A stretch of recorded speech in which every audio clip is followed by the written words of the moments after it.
Hello friends, welcome to my YouTube channel teaching with Tanvi. आज हम class 10th English के first chapter a letter to God के important short answer को discuss करेंगे। चलिए start करते हैं। How did rain affect Lencho's life? वर्षा ने लेंचो के जीवन को किस प्रकार प्रभावित किया? और Y was Lencho sad? Lencho क्यों दुखी था? इन दोनों क्वेश्चन का एक आंसर बनता है। आंसर है the rain affect Lencho's life badly. वर्षा ने लेंचो के जीवन को बुरी तरह प्रभावित किया था।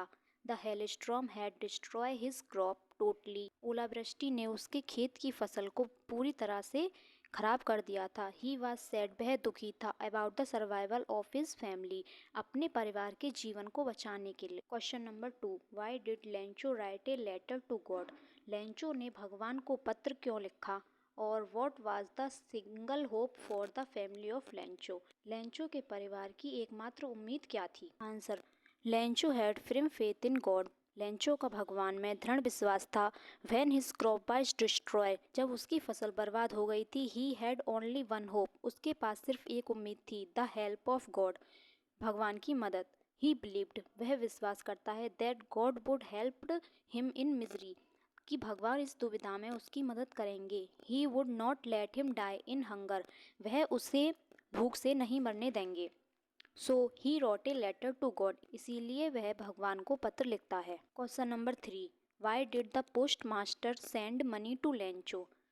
पोस्ट मास्टर लेंचो को मनी क्यों भेजता है?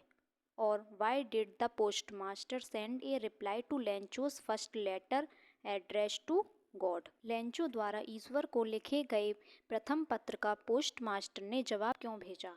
The post master send money to Lencho, post master Lencho को धन इसीलिए भेजता है बिकॉज, क्योंकि he does not want to shake Lencho's faith in God, वह यह नहीं चाहता कि लेंचो का विश्वास ईश्वर के प्रति कम हो। He sign the letter God because he does not want Lencho to know that he has send the money, not God, वह पत्र पर ईश्वर हस्ताक्षर इसीलिए करता है क्योंकि वह नहीं चाहता कि लेंचो को यह पता चले कि धन उसने भेजा है, ईश्वर ने नहीं। How did Lencho react after counting the money?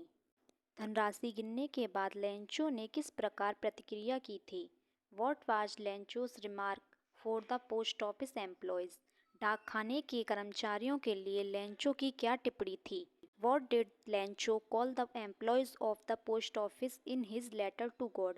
अपने ईश्वर को लिखे गए पत्र में लेंचो ने डाकखाने के कर्मचारियों को क्या कहा था? Answer, after counting money Lencho become very angry. पैसे गिनने के बाद लेंचो बहुत क्रोधित हो गया। He took paper and ink and wrote another letter, उसने पेपर और इंक ली और एक दूसरा पत्र लिखा। In which he blamed the post office employees that they had embezzled his 30 pesos. He called them a bunch of crooks. उसने डाकखाने के कर्मचारियों पर उसके 30 पैसों को गमन करने का आरोप लगाया। उसने उन्हें बदमाशों का एक झुंड कहा। Question number 5, why was Lencho angry when he received the letter? जब लेंचो को पत्र मिला तो वह गुस्सा क्यों हो गया? What made Lencho angry? Lencho को गुस्सा क्यों आया? इसका आंसर है when Lencho received the letter and counted the money. जब लेंचो ने पत्र प्राप्त किया तथा धनराशि को गिना, ही बिकम वेरी एंग्री, वह बहुत गुस्सा हो गया। It was because there were only 70 pesos, ऐसा इसीलिए था क्योंकि लिफाफे में केवल 70 पेसोस थे। Whereas he asked for 100 pesos from God, जबकि उसने ईश्वर से 100 पेसोस मांगे थे। He suspected that the post office employees had taken rest of the money, उसे संदेह था कि बाकी की राशि डाकखाने के कर्मचारियों ने ले ली थी। फ्रेंड्स, आज की वीडियो में बस इतना ही। आई होप आपको अच्छे से समझ में आया होगा। ये सारे क्वेश्चन आंसर आपके एग्जाम के लिए काफ़ी इम्पोर्टेंट हैं। Thanks for watching.